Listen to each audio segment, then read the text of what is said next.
एकादशी माता तेरी सदा ही जय हो। प्रिय भक्तजनों, आज सुनेंगे एकादशी माता व्रत की कथा। एकादशी माँ का आशीर्वाद आप सभी पर बना रहे। मुर नामक एक दैत्य था। रावण और कंस की तरह वह भी बड़ा आतंक मचाता था। स्वर्ग में देवों सहित सभी को पीड़ा देता था। सब लोग अपनी रक्षा के लिए भगवान नारायण की शरण में गए। तब भगवान नारायण ने कहा कि तुम चिंता मत करो। भगवान मुर के साथ युद्ध करने लगे, लेकिन अपनी सारी शक्ति लगाकर भी भगवान कुछ न कर सके। भगवान को युद्ध के मैदान से भागना पड़ गया। वे हिमालय की एक गुफा में छिप गए। मुर भी उनका पीछा करते करते वहां पर पहुंच गया। भगवान ने ध्यान करना शुरू किया और उनके मन से एक शक्ति उत्पन्न हुई, उनकी मानसिक शक्ति। इस शक्ति ने बाहर आकर मुर को अपनी तलवार से मार डाला। शरीर के 10 इंद्रिय, 5 इंद्रियों और 5 कर्मेंद्रियों से 11वीं इंद्रिय है मन की। यह देवी उनके मन भगवान की 11वीं इंद्रिय से निकली थी। इसीलिए भगवान ने उन्हें एकादशी के नाम से पुकारा। एकादशी माता की उत्पत्ति का दिन उनके नाम से ही जानने लगा। माता एकादशी के अंतिम चरण के दौरान उत्पन्न हुई थी। इसीलिए माँ एकादशी की व्रत में कथा सुनी जाती है। भगवान ने यह घोषणा की कि एकादशी के दौरान इस महापर्व के दिन पूरे जगत में इस माता की कथा का श्रवण किया जाएगा। अंत में अन्न को ग्रहण नहीं किया जाएगा। अब सुनते हैं कथा। गालव मुनि का भद्रशील नाम का एक पुत्र था। भद्रशील ने छोटी सी उम्र से ही एकादशी व्रत का पालन शुरू कर दिया। मुनि ने उन्हें ऐसा करने के लिए कभी नहीं कहा। एक बार मुनि ने भद्रशील से पूछा कि उन्हें इस व्रत को करने के लिए किसने कहा है। भद्रशील ने कहा, मैं कई जन्मों से एकादशी का व्रत करता हूँ। किसी को भी पिछला जन्म याद नहीं रहता।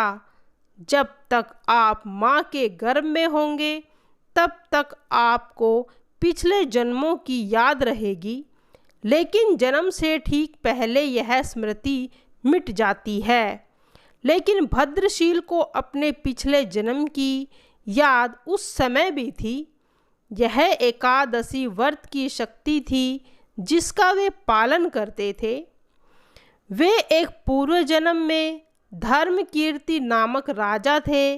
धर्मकीर्ति बहुत ही क्रूर राजा था। उसे कोई पसंद नहीं करता था। ऐसा कोई पाप नहीं था जो उसने नहीं किया हो।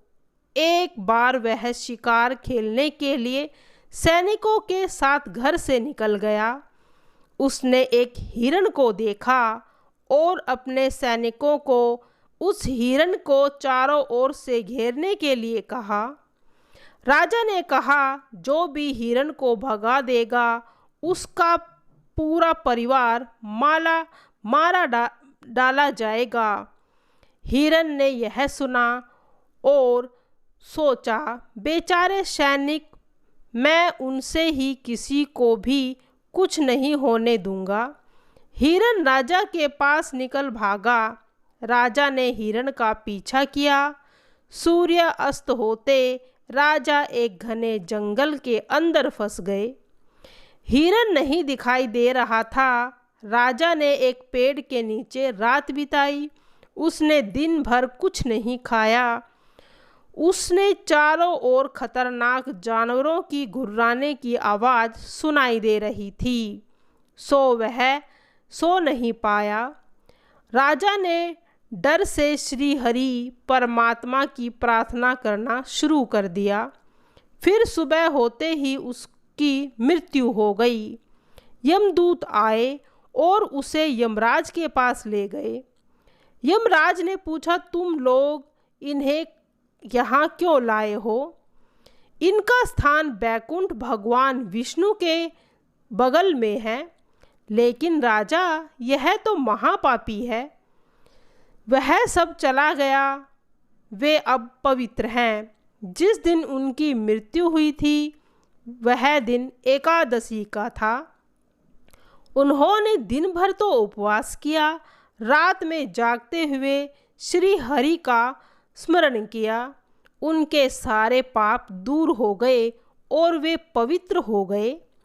यमराज ने स्वयं एक स्वर्ण रथ पर बुलाया और राजा को बैकुंठ भेज दिया।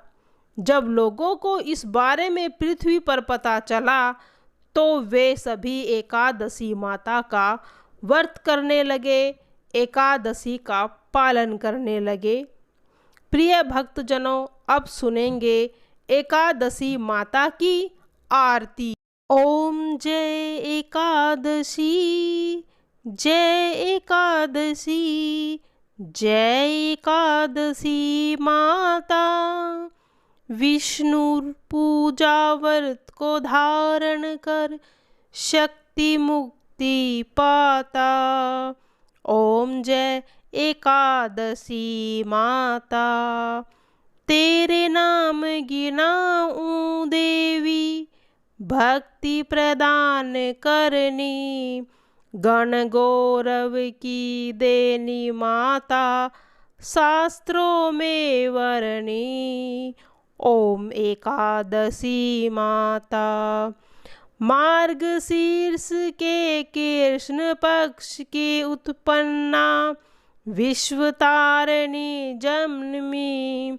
शुक्ल पक्ष में हुई मोक्षदा, मुक्तिदाता बन आई। ओम एकादशी माता।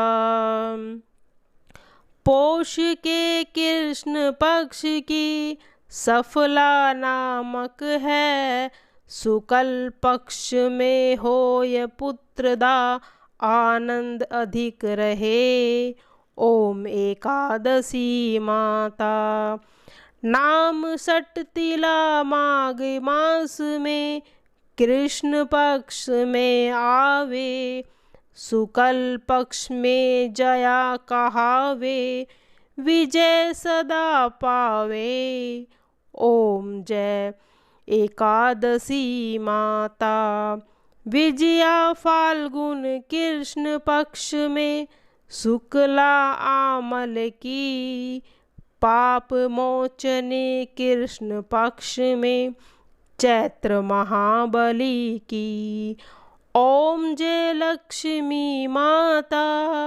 ओम जय एकादशी माता।